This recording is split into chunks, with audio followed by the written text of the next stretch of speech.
Yo, good morning, guys. It is such an awesome topic. Boom. So as you guys already know from my last video, if you haven't seen it, I am just suggesting it up there.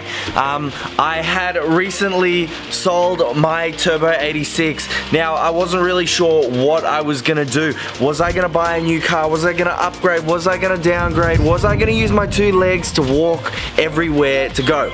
Well, yes, the third option is correct. I am using my two legs to walk everywhere. If you haven't already, my name's AJ. Make sure you do hit that like and subscribe. I'm always trying to make you guys some awesome content. So as you guys already know, I have bought a Toyota Supra. Now, this isn't just any Toyota Supra. This is a Supra that doesn't work. Ba, ba, ba. Yeah, now you guys are probably thinking, why did you buy a Supra that doesn't work? Why did you do this? Alright, so number one reason was because it is literally my girlfriend's favorite car. It is an aero top and it is a turbo motor. Now what happened was I had literally called this guy up. He was selling it for 20k online. I was just like, hey man, really interested in coming and seeing the car, whatnot. Got on the phone with him, doop doop doop doop doop doop doop. Spoke to him for a little while and we organized the time to meet up. So I literally came down. His ad literally noted that there was electrical problems only. He wasn't sure what happened. He was driving the car and it turned off. Now, I wish I did get this in camera because I brought my mechanic down. My mechanic, who's been a mechanic for 35 years, is an absolutely amazing mechanic, top down. He now does towing as well for me. And so I literally brought him down. He looked at the car, he's like, okay, so the battery was dead in the Supra. So we weren't actually able to start the Supra. And then we were lucky enough that my girlfriend's four-wheel drive had a battery that we could put in the car. So we took the battery out of the Lexus four-wheel drive, put it into the Supra. And the guy's like, oh wait, don't crank the car for too long because I don't want you to destroy the alternator.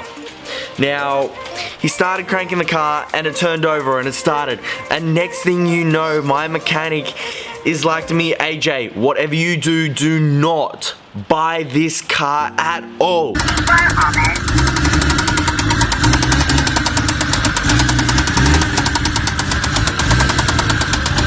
So literally my mechanic's like, don't buy this car, this guy is dodgy. He said there's an electrical problem, however it is knocking in the bottom and the motor is absolutely so. And you know what, as dumb as I am, I went out there, I was just like, yeah, nice car, I'll buy it, right? As you can see, it is right behind me. Now that I know this, how much is the price? And so he knocked it down an extra, I won't say how much, but an X amount. And so now my new project is to pull apart a Toyota Supra.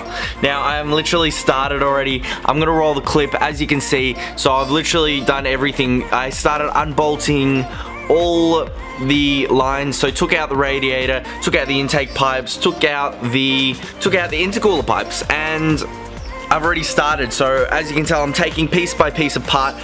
I have never done a project like this in my life before, so I am literally so scared. I don't know how it's gonna go. I am taking apart a motor and I'm gonna be dropping it off at a mechanic shop.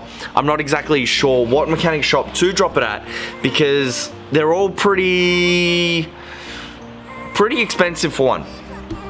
Number one, they're pretty expensive. There is one company that I really did want to go with. They are super enthusiasts, but for the most basic freshen up, they mentioned freshen up, so opening the motor up and cleaning it up, putting new rings in, bearings in, and the most simplest build without any grinding or anything like that, they're like, that's gonna cost you $6.5, and whatever it is on top, you know, whether it's a damaged crankshaft or damaged pistons or rods, it's gonna be extra.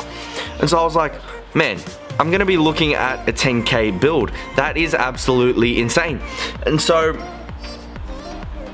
as I am here, I am DIYing everything.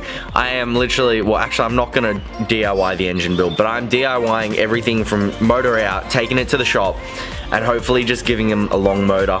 So I really wanted to introduce my beautiful Toyota Supra. I'm gonna run some footage of it so you can see exactly how nice it is, and so you can see my building and my processes. I really hope you enjoyed this clip. I'm also buying a new car tomorrow as well. It is not gonna be running, it is not gonna be road registered, but it is running, and this is gonna be a super fun project car. So make sure you do stay tuned for the next video so you can keep up to date with how my Supra build is going and what I'm gonna be buying for my next car. Thank you for listening. Thank you for watching, fam. You guys are amazing. I just enjoy making videos, so you know, if I can share my passion, I'd love to share it with you guys. I hope you guys enjoy. Peace out, fam.